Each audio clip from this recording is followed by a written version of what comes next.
Hey there. I'm going to apologize first for the cold I have. I'm really congested. It may make me sound a little different. However, after listening to your first learning log assessment of me, I realized that my writing skills aren't necessarily where they should be.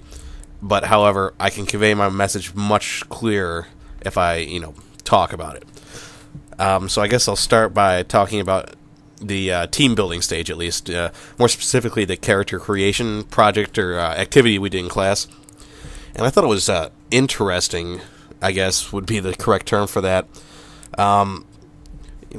Having to think about the skill sets that you possess is, always something that, I guess it's helpful in a sense that it helps you realize what you're good at. However, I always, when it comes down to, assigning psychological profiles to people based on what you write on these, sheets, it tends, at least for me, in my opinion, is that it's a little bit hokey. I mean, it's good it has a usefulness up to an extent. However, you don't want to try to assume too much from activities like this. So ultimately, when creating our group, it was a little helpful, but I think it was kind of a moot point in that it won't necessarily impact too much group makeup, initially at least.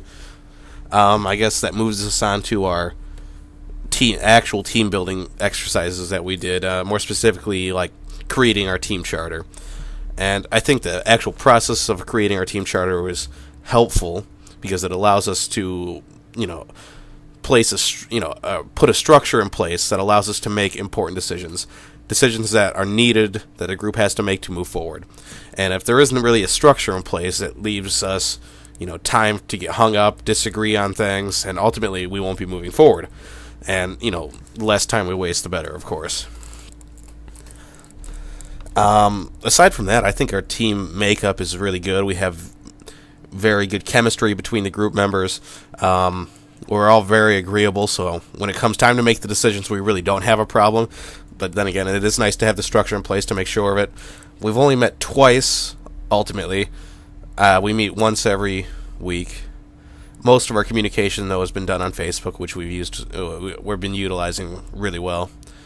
So, I think from a team building standpoint, creating the charter and this character creation sheet, helped us see more about the skills we possess, and allowed us to first, initially work together as a group to get our feet off the ground.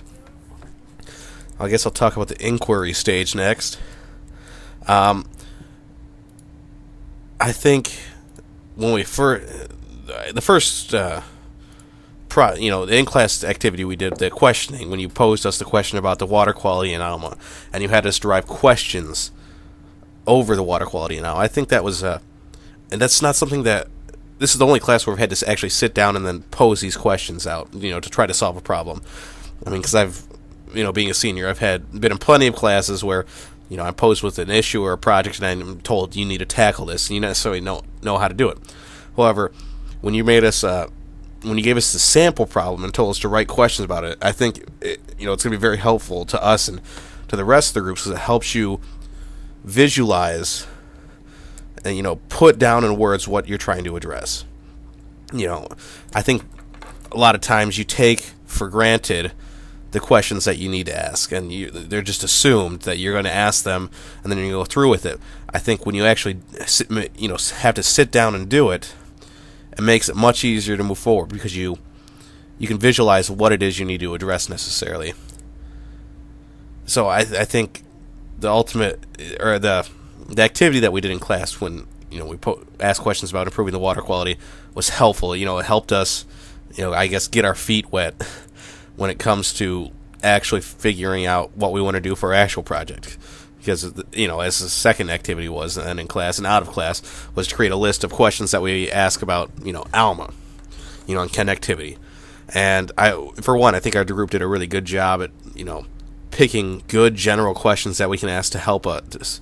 Or at least we asked good general questions that will help us pinpoint what road we ultimately want to take when moving forward, with whatever project we decide. I know when we met in Joe's, we talked about like a television, closed network system that would show, ads, or like schedule updates or concerts that are going on. However, if that's not necessarily a problem or something that could be improved, based on the research we do on these inquiry questions, then maybe we'll choose a different sort of course of action. I think the questions allow us to figure out what is really needed to be done. I don't want to waste our time on something that doesn't necessarily that won't be the most helpful or won't have the greatest impact. Because I talked about this earlier. I think when ultimately we make choose what to move forward with, we want to make sure that it's actually going to have an impact and that's going to matter a little bit. Because, we could just go out and create something right now, but we don't know if it was needed, if it was wanted, or if it, would ultimately be useful to people who use it. And I think the questioning and inquiry stage that we did in class, creating these questions will allow us to figure that out. I think if groups didn't take that from this, they're going to put themselves at a pretty big disadvantage when ultimately it comes time to move forward, because you have to know, the market that you're trying to, appeal to, or, you have to know your consumers, basically, from an economic standpoint or a business standpoint. And if you don't understand, who's consuming your product, it's ultimately, you're going to fail at it because you just have a lack of understanding of what truly is needed. Now, I guess I'll comment on the cognitive map that we created. I thought that was an interesting way to organize your thoughts and questions, on whatever project you're moving forward. Ultimately, we have to make sure that we don't, rely too heavily on it because, of course, there's things always open to change and everything. But it was nice to actually, like I said, put structure to our questions and allow us to move forward with the things that we least deem to be the most important. And the same can be said with our,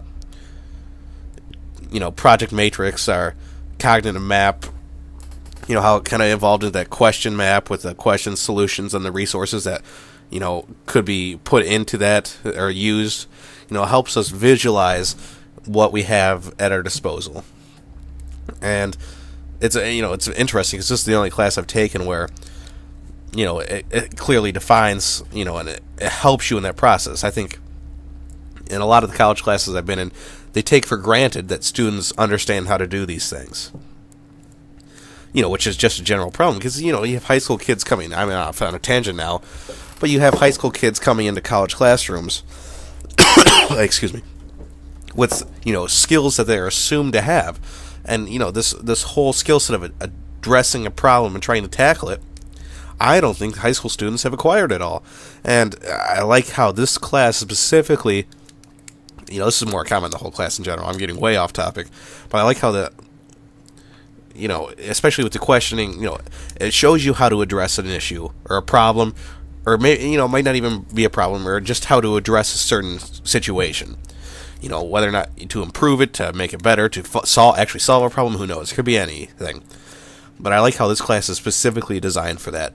Because, in the workplace, business, in a medical field, you name it, any sort of job field, students will have to do this. You'll have to do this in your job.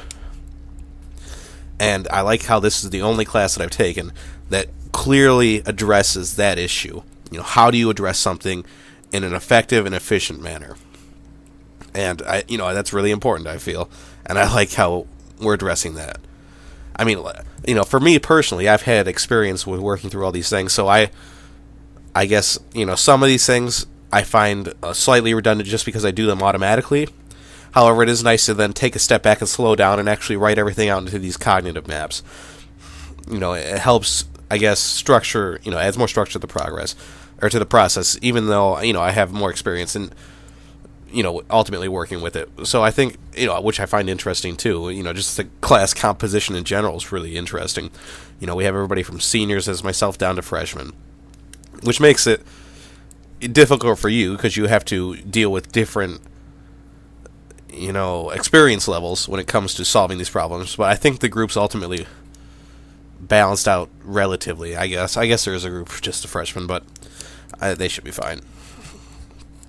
But I think that is just a really interesting point, especially with this inquiry stage. I found it very interesting and helpful. Whenever I now, look at a problem that I need to do. I'm going to make sure that I, have to consciously ask myself these questions. Not that I'm just taking them for granted or, making assumptions that I shouldn't be making. I think that's really important.